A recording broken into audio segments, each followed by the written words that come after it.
Greetings. We are in sophomore English, and our objective now for the day is to begin to make some closer analyses of Julius Caesar Act 2. Let me make some general observations for your notes. We'll then get to a listening and then an exegesis of the act. Act 1 of Julius Caesar creates the potential problem. Act 2 of Julius Caesar constitutes the fruition of that problem. Let's outline. The problem is multi-leveled, but let's just concentrate on two. As sophomores, we'll concentrate on two. One, the first issue has to do with Julius Caesar, and more particularly his, for lack of a better phrase, rise to power. Now, looked at from the outside as the A&E video did for you, you have to be somewhat amazed at a cat like Caesar's rise. He comes out of the middle class. He ostensibly makes his own way. He becomes an amazing fighter soldier. He is tremendously gifted intellectually, and clearly he has the key word, ambition. He is one unbelievably ambitious guy. Okay? It's not enough for him to graduate from his high school valedictorian. He has to make sure that he is accepted to every one of the Ivy Leagues and both of the major top military academies, if I was speaking now in today's parlance of a student of today. It's not enough to take the ACT. He wants to write a 36 and get a perfect score. He wants to, in other words, excel over everyone else. Now, there's good and bad about that, which leads us to the second part. And that has to do with Brutus, Cassius, and the rest of the, we'll use the word now for the first time if we haven't used it before, co-conspirators. To conspire, it has a pejorative or a negative meaning. Conspire here means to come together to make a plan with negative intent. But the sticking point is that Cassius is going to convince Brutus, and this we'll see in Act 2, that it is actually an honorable thing to do a dishonorable act. I'll say that again because you want to write it that way in your notes. The challenge for Cassius is he will present to Brutus an argument that it's actually an honorable thing to do a dishonorable act. The dishonorable act, of course, is killing a sitting ruler. That's a dishonorable act. But Cassius's argument is going to be, you do this because you love Rome and the Roman people. Foundational to this line of argument is, for Cassius, Caesar is dangerous. That's the crucial point. Caesar is dangerous. Now, Ms. Kennedy, why would Cassius make the argument to Brutus that Caesar's dangerous? What about him is dangerous? I don't know. Cassius is kind of jealous of him, so he's just going to say that. Okay, good. We need to jot this down. What Kennedy just said is really important. Yes, Cassius is clearly jealous of Caesar. Why? Does he want to be Caesar? No, he can't be Caesar. Why can't he be Caesar? Why can't he replace Caesar in terms of power? Because Caesar's still living. Even if he were dead. Even if he were dead. Why can't Cassius take a position like that? People don't like him. There's some issues in terms of likability, no doubt. But remember, you don't get to be Caesar necessarily just because you're liked or disliked. He gains Caesar, gains his power. That's the whole point of Pompey. That's why Pompey's name is mentioned in the first act. You gain your power through military conquest. Caesar has returned to Rome a big shot because he's basically jacked all of his enemies, militarily speaking. Got me? In other words, he sits way, way above Cassius in terms of potential power. Ergo, Cassius comes after Brutus. Got me? Brutus is a military man in his own right as well. They are potentially co-equals. Got me? Caesar can be replaced by Brutus. He ain't going to be replaced by Cassius or Cinna or any of the other co-conspirators whose names all seem to want to begin with C. Brutus, however, he can replace him. Brutus now to him. Act 2 will find us right away. Notice, opening lines will be with who? By the way, you should have your hymnal open now. to your folio there. And we are in JC 2:1. Now, as young scholars, we are training ourselves to prepare to read more Shakespeare. Not just read, but obviously, hopefully watch. And in that process, you guys did watch Macbeth last fall, right? Right. And in the process of learning how to read Shakespeare, we want to pay particular attention to language, but we also want to pay attention to things like timing and the like. Now, wait a minute. Act 2, Scene 1 of JC. We begin with Brutus. Brutus in the middle of the night can't sleep. Gee, I wonder why. Why can't he sleep? Because he's thinking about killing his best friend. It's a serious challenge on that count. But Winters has given us kind of the sophomore, it gets dark at night, obvious answer, which is an important one, right? And we need that answer. That's the obvious answer. He's going to commit assassin murder, potentially, on his best friend. But that's only one of the concerns. He has to take care of Rome after. This is going to be one of the greatest challenges, and we will learn this from this very text. You can get rid of the leader, but what happens in what we will call now an important word, and we'll get to it in Act 3 in more detail, power vacuum. Now, I'm not talking about vacuum as in a vacuum cleaner. What do I mean by power vacuum? Mr. Skoda, you're a student of history. What does that mean, power vacuum? Power vacuum? If Hodges runs the show, and you assassinate Hodges so that you can run the show, what is a power vacuum? Isn't it the gap in between? You got it. That's a good way to say it. It's that gap of time. If Caesar is loved of the people, how do we know that he is? 3 times they offer him the throne. 3 times. And he every time teases them by saying, no, offer it to me again. No, offer it to me again. On the 3rd time he's ready to take it. He would have if he hadn't had his little epileptic fit and fell down, right? So Caesar's loved of the crowd, of the multitude, correct? He who builds on the people builds on mud. Who said that? The dude. The dude. Machiavelli. Right, the dude. The dude, Machiavelli. That's right. Machiavelli said that in classic text that's named what? Oh, wait. I have it. Oh, wait is not the name of the text. No, seriously. Seriously is also not the name of the text. It's called the Prince. That's right. Well done. Machiavelli's text is called the Prince, right? He who builds on the people builds on mud. The people are supportive of JC. So Brutus has a serious problem. Okay, so we're going to kill his cat, but then who's going to run the show? And more particularly, how are we going to explain to the people of Rome why we did this really terrible thing? Let's get it out of the way. Killing Caesar, by all counts, is a pretty nasty thing to do. Finally, we want to turn to Act 2 and pay interesting attention to the manipulation of language. Shakespeare is genius at showing us how you can mess with somebody's mind. Okay? You can lead people linguistically through language. Brutus is not completely all the way convinced yet to take the life of his pal. He's going to have to work himself through it. One way that's going to happen is talking to himself in the form of soliloquies. Another way that's going to happen is through a bit of peer pressure. Number 2, Caesar himself, interesting cat, because he's superstitious, he has some strange dreams, as does his wife. We're going to see and hear from his wife in a moment, and she's going to say, I had bad dreams last night. You shouldn't go to the Capitol today. And Caesar will be like, no, I'm fine. And she will say, no, I really think you shouldn't go to the Capitol today. And so he will agree. All of a sudden, Cassius is going to show up and say, let me get this straight. One of the conspirators is going to show up and say, let me get this straight. We're going to offer you the crown today, but I have to go back to the Capitol and I got to tell all the senators, you couldn't come to be crowned as king because your wife told you you couldn't? Who wears the pants in the family? Interestingly, this line of argument works for Caesar, and so we'll watch him also being convinced to do something he didn't really want to do. Finally, we will actually see what Shakespeare almost never shows on stage. Think about it. How many actual stick the knife in and they die moments did you see in JC?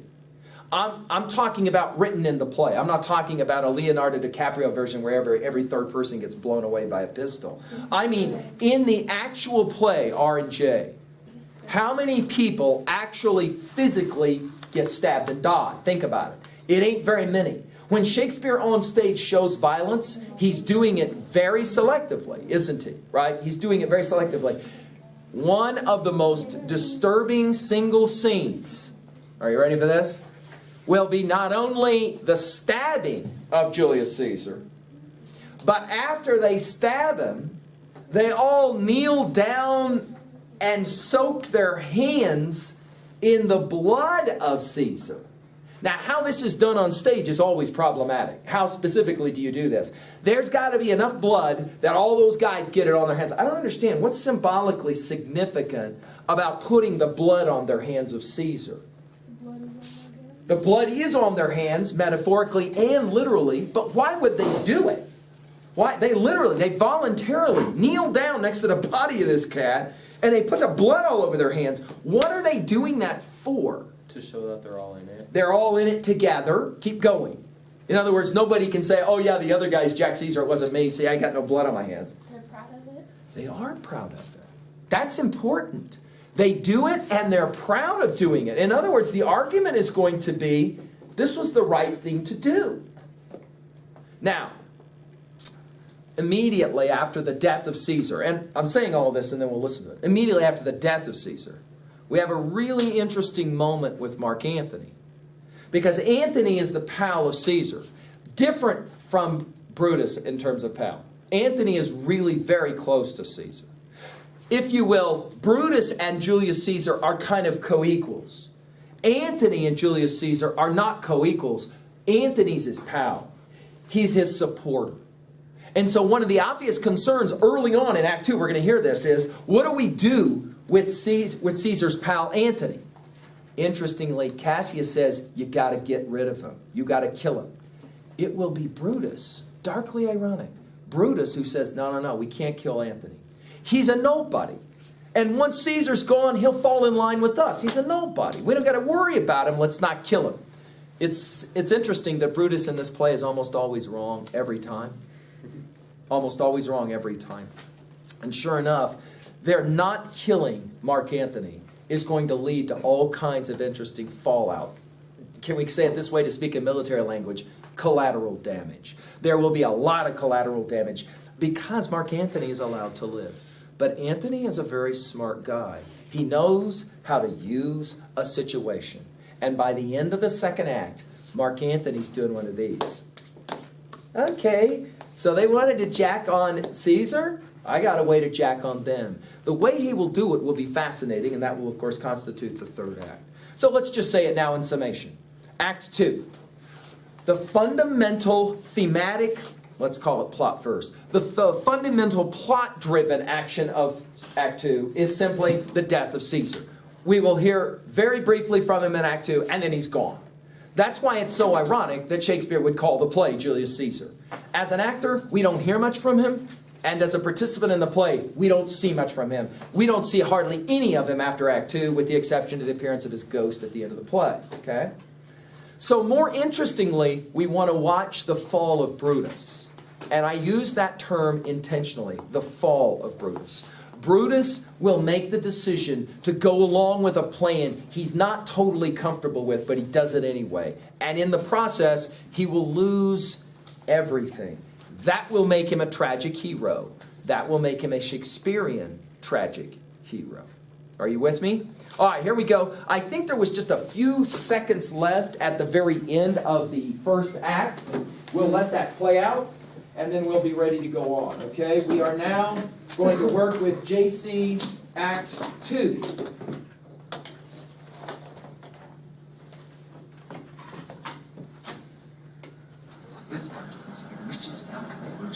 Again, we're just working right at the very end of Act 1. Our great leader, whom you have right well conceded. Let us go, for it is after midnight. And ere day we will awake him and be sure of him.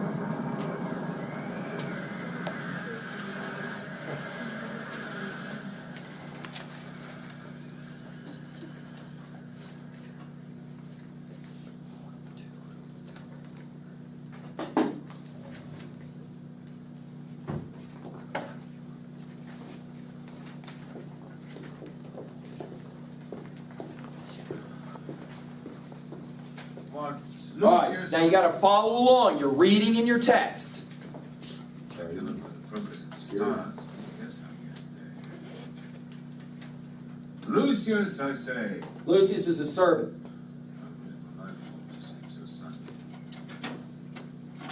When, Lucius, when? Awake, I say. What, Lucius?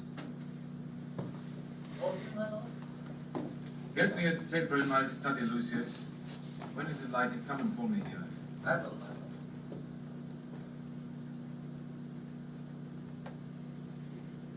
All right, watch this. He's thinking on his own now. Thinking about killing his pal.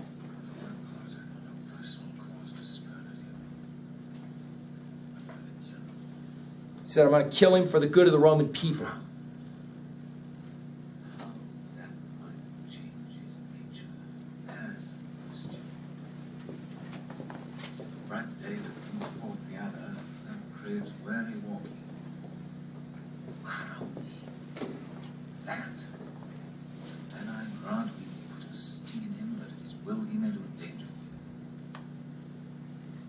Of greatness is when it disjoins remorse from power. To speak truth of Caesar, I have not known his affections sway more than his reason. But 'tis a common proof that lowliness is young ambition's ladder, whereto the climber up turns his face. When he once attains the utmost ground, he then unto the ladder turns his back, looks in the clouds, scorning the face degrees.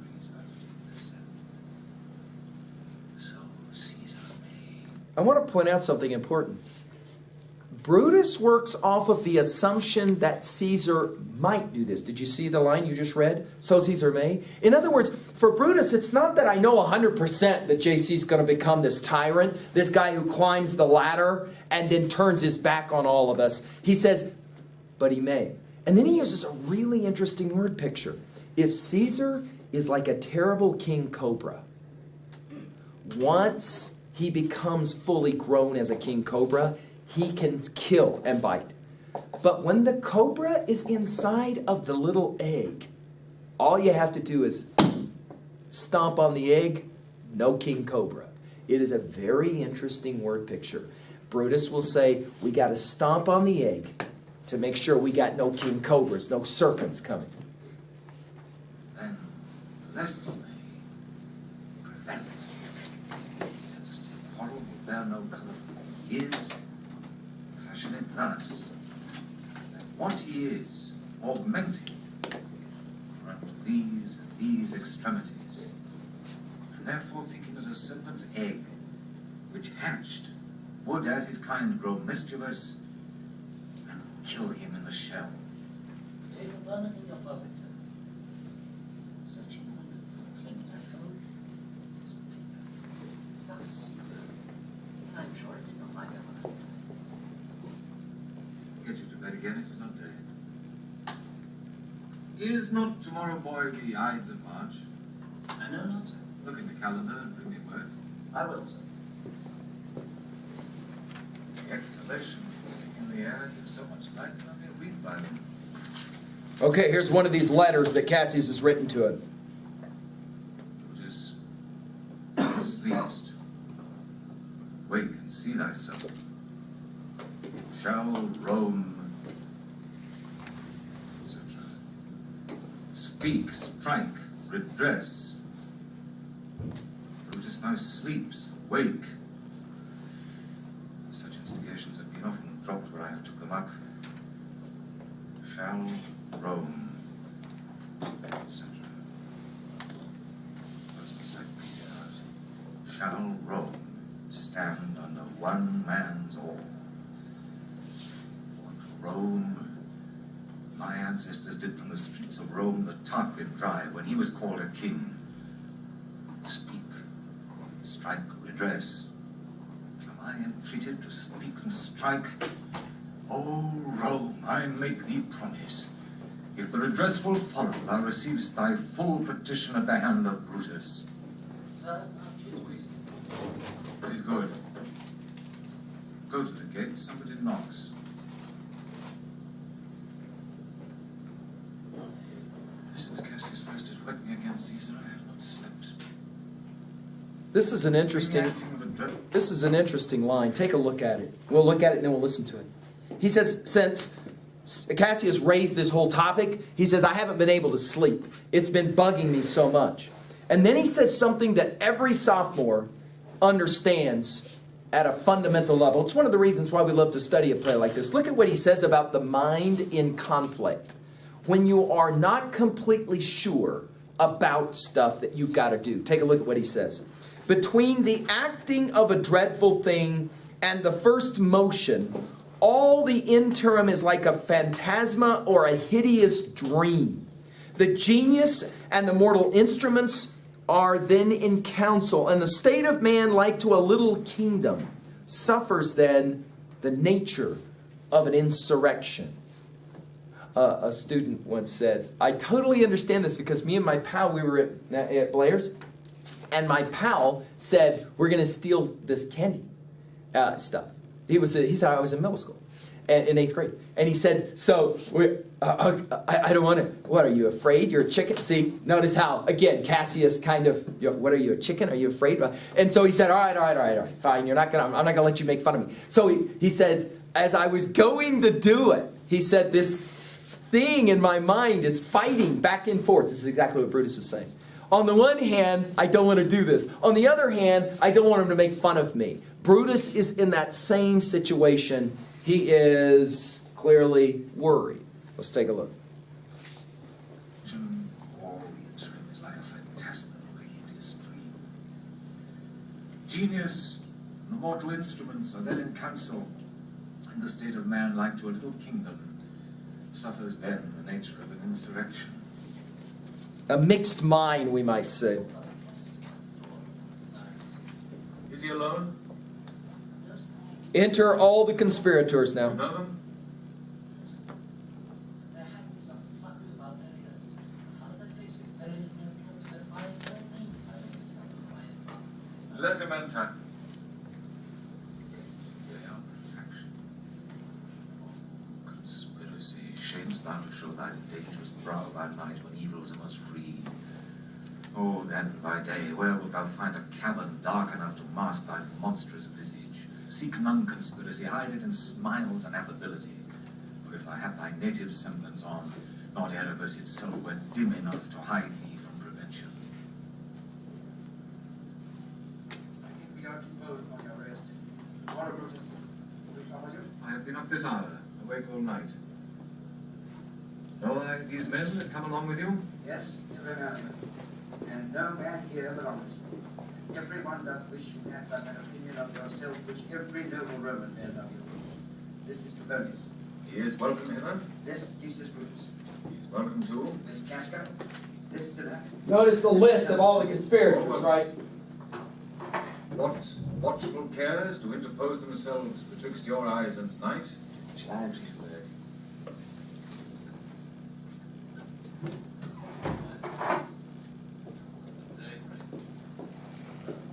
I'm sure it does. Yon grey lines that fret the clouds and messages of days. Yeah. It was a great way during the sun. 2 months hence on higher for the north, the first presents his fire, and the high east Give me your hands all over, one by one. and let us swear our resolution. No, not an oath. If not the faith of men, the substance of our souls, the times of use, if these be motives weak, break off betimes, and every man hence to his idle bed. So let high-sighted tyranny range on till each man drop by lottery. But if these, as I'm sure they do, bear fire enough to kindle courage, and to steel with valor the melting spirits of women, then, countrymen, what need we any spur but our own cause to prick us to redress? It's interesting, the argument. What he's saying is, we don't need to make an oath between all of us. I promise I'm going to do this. Now you have to promise. Now you have to promise. He's like, he wants to make this act an honorable act. And he says, all of us are in this together because we say we're in this together. We don't need to make any kind of promise of an oath or anything like that.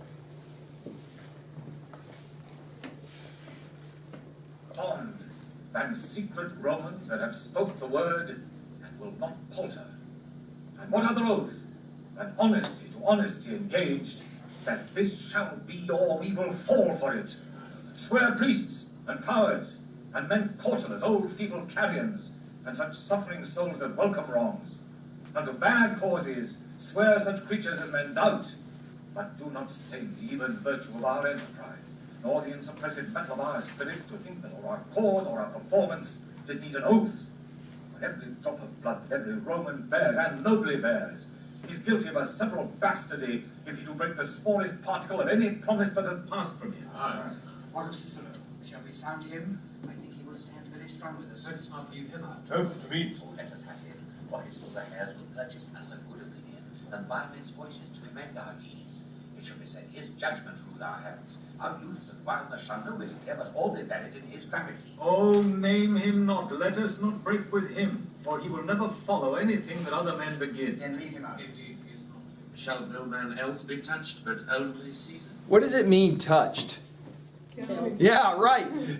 Note the dark irony here. They're having a conversation about who they're going to kill.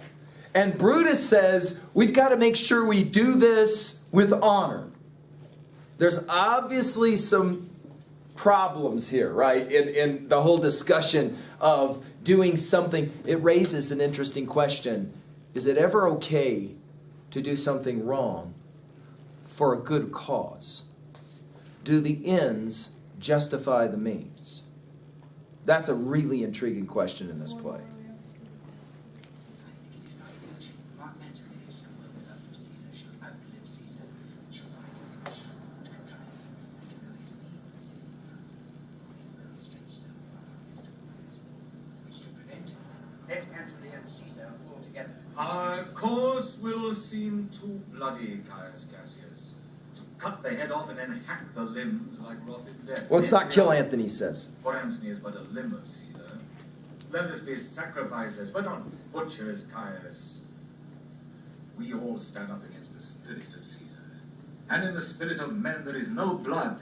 Oh, that we then could come by Caesar's spirit and not dismember Caesar. But alas, Caesar must bleed for it. And gentle friends, Gentle. let's kill him boldly, but not wrathfully.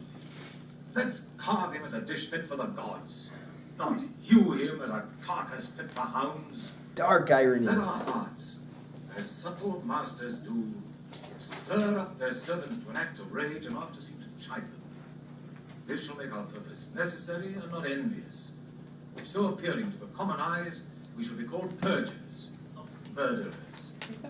Mark Antony, think not of him, for he can do no more than Caesar's arm when Caesar's head is off. Again, let's just put it in your notes real quickly. Brutus gets this wrong. He says, no, let's leave Mark Antony out of it. Besides that, he's just an arm of Caesar. Once you take off Caesar's head, the arm dies. You don't got to worry about Antony. Of course, the end of this play, Brutus dies because of what? Mark Antony. Right, Mark Antony. Brutus gets it all wrong, doesn't he, right? Do you find any irony in the notion, let's carve up Caesar honorably, let's not hack him apart? And obviously one of the questions will be, how does this work on stage when he actually does get jacked, Caesar? How does that look? Bloody. Real bloody. Yeah, real bloody. Granted love he bears to Caesar. Alas, good Cassius, do not think of him. If he loves Caesar, all that he can do is to himself. Take thought and die for Caesar. Not much he should. For he is given to sports, to wildness, and much company. There is no fear in him. Let him not die.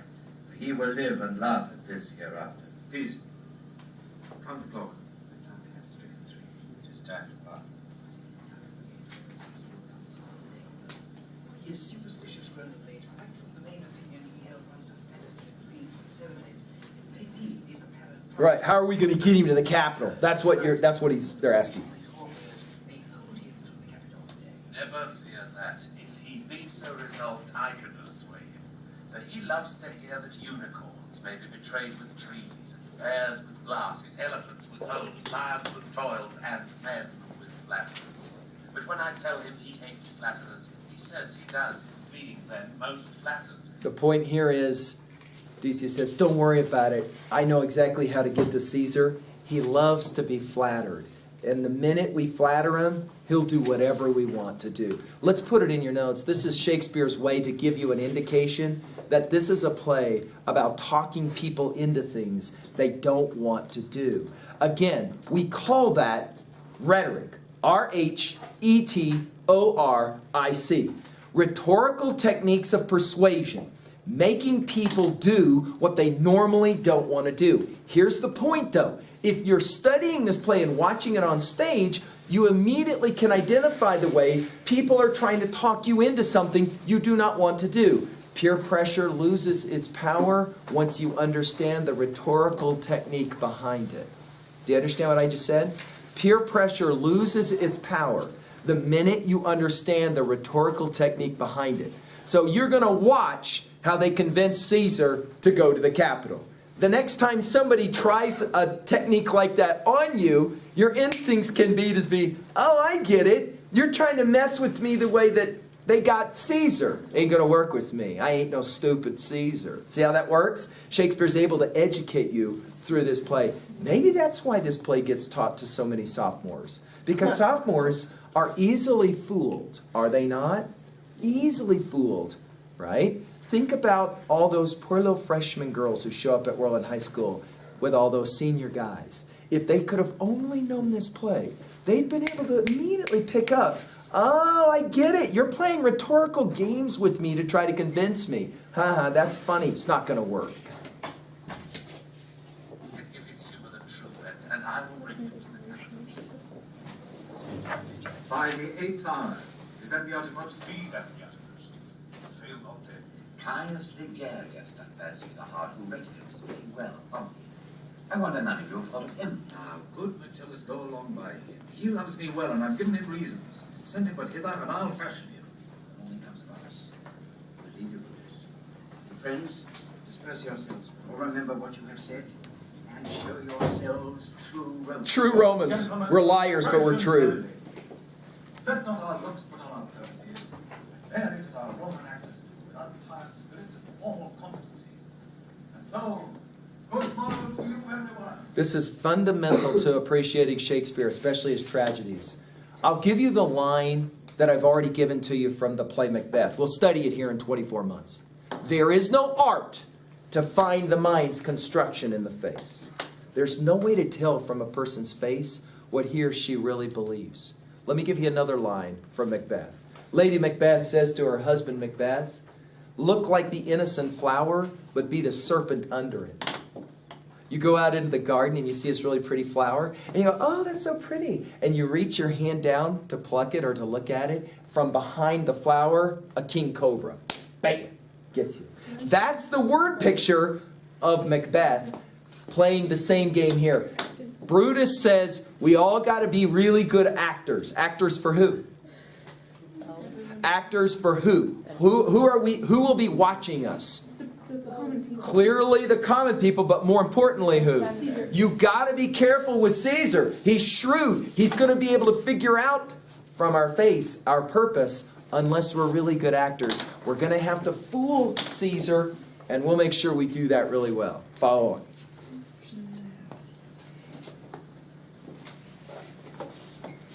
And now Caesar all alone, or Brutus all alone.